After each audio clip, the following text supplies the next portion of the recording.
Hello, aujourd'hui on se retrouve pour un nouveau tutoriel qui va vous apprendre à réaliser ce genre de filtre. Donc en fait il s'agit d'un tutoriel LUT qui va vous apprendre à changer la couleur d'une couleur en particulier. Donc dans ce cas précis le vert, pour le changer en violet par exemple, ou alors en orange, en jaune, la couleur que vous souhaitez, c'est vous qui choisissez. Et pour cela nous allons aller sur Photoshop cette fois-ci, puisque sur Lightroom je crois que ce n'est pas possible à réaliser si vous avez la version gratuite comme moi. Donc du coup on va passer sur Photoshop directement. Du coup nous voilà sur Photoshop, vous allez ouvrir une image que vous avez d'un paysage, voilà, ou alors une photo de la couleur que vous souhaitez modifier. Comme ça, vous allez pouvoir directement voir l'effet de votre modification de couleur sur l'image. Donc moi, comme j'ai envie de modifier les verts, j'ai choisi cette image-là.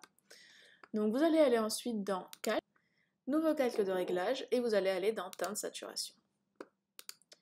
Dans Teinte saturation, vous avez ce menu-là, qui est le menu global, et vous allez juste sélectionner la couleur qui vous intéresse. Alors ici, on va modifier plutôt les jaunes, puisque vous allez voir que les verts, ça ne va pas modifier grand-chose. Donc en réglant ici la teinte, vous allez du coup changer la couleur de votre vert. Vous voyez, il n'y a pas grand chose qui change, tout simplement parce que le vert donc, va être joué ici. Et ça, c'est plus des teintes de jaune selon le logiciel. Donc vous allez aller sur jaune et vous allez faire la même chose. Et donc là, vous avez du coup vos verts qui se sont transformés en violet.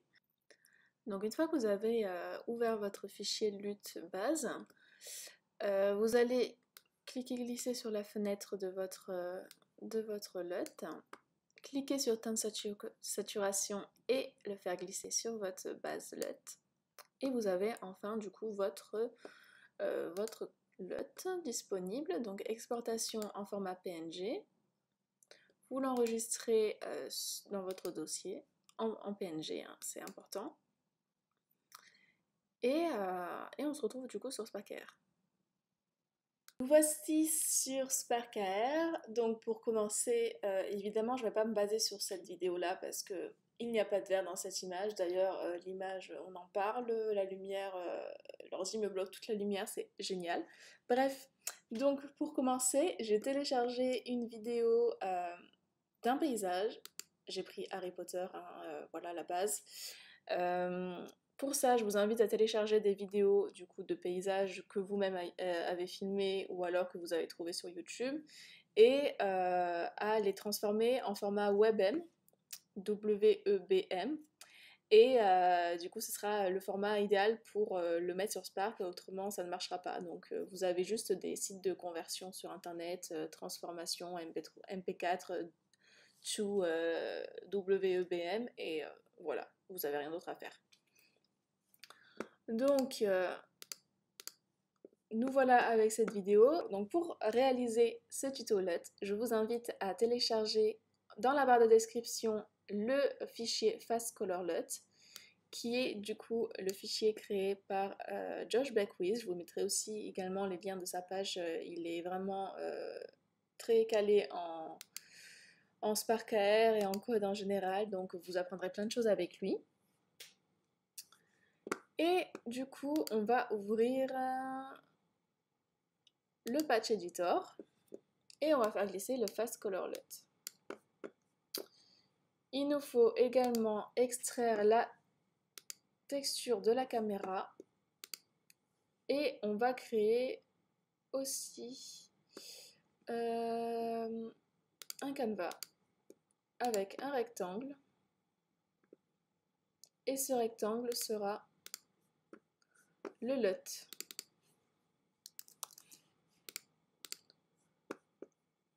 On clique sur Size Full Width, Full 8 et on va ajouter un matériel à ce LUT. Du coup, on met sur Flat et on fait une nouvelle texture. On télécharge le LUT. On coche nos compressions, c'est important. Et on le fait glisser ici. On fait glisser le patch, non, la caméra texture, pardon. Texture RGBA, RGBA LUT. Et ici, sur le matériel LUT, on clique sur la clé texture. Et on a notre modification.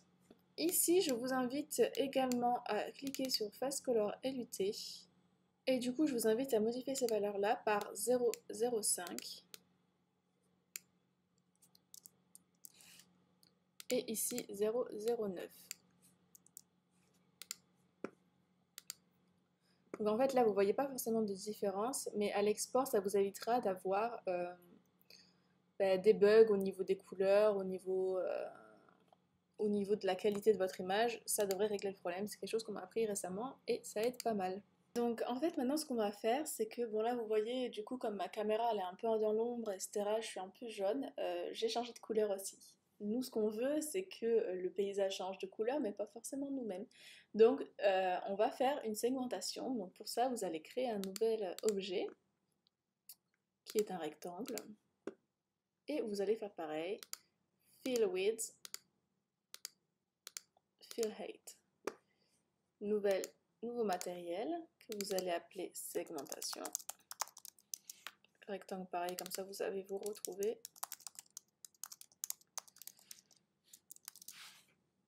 Et ici, du coup, dans caméra, vous allez cliquer sur plus sur segmentation. Donc vous mettez sur flat, vous mettez en texture caméra texture et en alpha, vous allez mettre personne segmentation. Et du coup, là, vous avez le fond qui est devenu violet et vous êtes resté de couleur normale.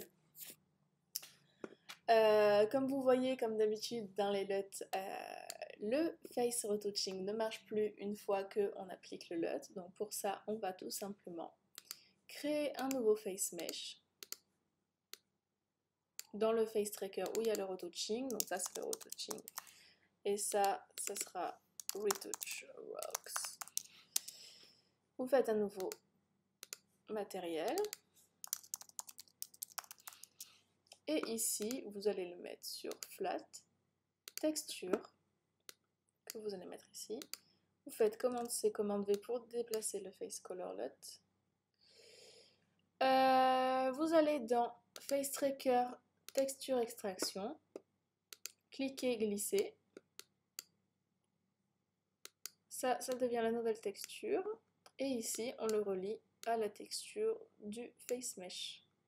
Et vous avez du coup à nouveau le face mesh qui est appliqué. Donc là, bon, vous avez un nouveau problème, mais c'est pas grave.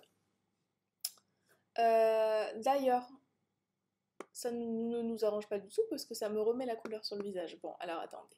Déjà, première chose, on va sur le Face Tracker Texture et on clique sur Eyes and Mouth. Ça évite d'avoir un doublon au niveau des yeux. Et ici, du coup, on va enlever le LUT. Voilà. Vous n'avez plus le LUT. Mais du coup, vous avez quand même la retouche sur le visage. Donc c'est très bien, c'est ce qu'on cherche à faire. Donc dernière chose, pour éviter que du coup, quand vous reculez, le face retouching s'en aille, il faut que vous enlevez Right to Depth sur segmentation, LUT et Retouch Works. Et également, du coup, que votre face mesh qui permet la retouche soit en layer 1.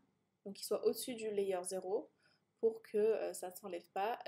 Du coup, il faut juste faire un nouveau layer et vous avez du coup votre touche qui marche. Voilà.